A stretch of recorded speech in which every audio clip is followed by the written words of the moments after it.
Magkano nga ba ang total na nagastos namin sa aming 5 days and 4 nights na pananatili sa Hong Kong? Lahat ng to DIY lang. May mga pangilan-ngilan na nagre-request sa akin ng aming gastos reveal, kaya eto na. Unang-unang gastos, of course, ay ang aming plane ticket. Nagbook ako via Cebu Pacific at binuko ko ito noong March 6, 2025. Ang flight namin is October 4 hanggang October 8. Originally kasi, ang magbabiyahe lang dapat ako at saka yung dalawang bata. Ang ticket naming tatlo is 20,914 and 61. May kasama na tong 20 kilos na baggage. Then si nanay, humabol na lang siya. And nag-book kami ng ticket niya noong May 30, 2025. Ang ticket niya is 10,747 and 99 cents. May kasama na ding 20 kilos na bagahe. And round trip ticket tong mga to ha. So balikan na, pati yung mga bagahe. Tapos, nagkamali kasi ako ng book dun sa aming ticket na mag-iina. Oh, no! Ang nabook ko lang is October 4 hanggang October 7. So, parang sabi ko kulang yung days kasi 4 days lang. Hindi siya tama dun sa ginawa kong itinerary. Kaya, nagdagdag ako ng isang araw. And same price lang naman, 20,914. Yun nga lang, nagbayad ako ng rebooking fee. Ang rebooking fee is 6,900. Kaya kayo, kung magbubook kayo ng ticket, make sure bago nyo isubmit yan, bago kayo magbayad, double check nyo muna yung date. Then, nagbayad din ako ng seat selector kasi kapag ka nagbook ka sa Cebu Pacific ng economy or basic, may tendency na hindi kayo magkakatabi sa upuan. And para ma-make sure ko na magkakatabi kami sa upuan, nag-book ako ng seat selector. Merong pagpipilian doon 350, 600, and 900. Ang pinili ko ay 600 para medyo comfortable naman kaming lahat. Lalo dalawang bata at senior yung kasama ko. So 600 each, apat kami. That's 4,800 para sa aming apat and balikan na yon.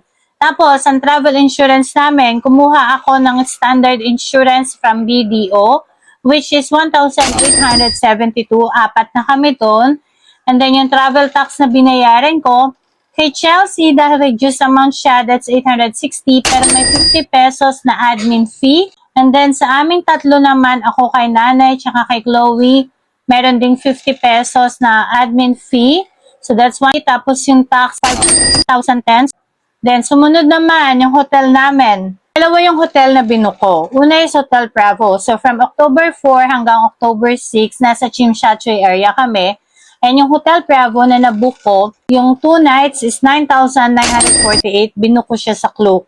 And binuko ito noong April 8, 2025. So kung mapapansin nyo, ahead of time, nag-book na ako kasi mas mura siya. Then sumunod naman, yung Disney Hollywood Hotel, binuko siya April 7, 2025. So, ito naman, yung hotel namin pagkatapos namin sa Tsim Sha Tsui, lumipat kami ng Disneyland. Yun ay mula October 6 hanggang October 8. 2 nights. That's 2,535 Hong Kong dollars or sa conversion kasi gumamit ako ng credit card ng kapatid ko, nakiswipe ako tapos binayaran ko na lang siya ng cash. Ang na-bill sa kanya is 20,280. Tapos, nag-book ako ng ink and plate buffet, breakfast buffet para sa aming apat. Ang total is 7,967 and 4 cents. Sumunod naman sa mga attraction na pinuntahan namin, unang-una is yung Legoland ticket. Legoland ticket, apat na kami, 7,408. And then, kumuha ako ng 2-day pass ng Disneyland Park sa aming apat. That's total of 23,396. Kumuha din ako ng meal voucher dun sa Disneyland Park sa aming tatlo. Bali, ang kinuha ko lang is 2 adult and 1 snack kasi malalaki naman yung serving nila. Ang total doon sa Klook is 5,097. And then, next attraction is yung Hongping Cable Car. Sa aming apat, ang binuko is Crystal Cabin na round trip. Ang total is 8,366. Sa Klook ko din siya binook. And then, yung SIM card namin, kumuha ako ng 3 physical SIM card na pinick up ko sa airport pagdating namin. So, yung total na binayaran ko dun sa 3 yon is 1,452. And then, bumili din ako ng isang octopus card para kay Chloe na binuko sa Klook kasabay kong pinick up ng SIM card, which is 740. Octopus card ni nanay tsaka ni Chelsea, binili ko siya doon sa mismong airport and kinuha ko yung pambili noon sa pocket money.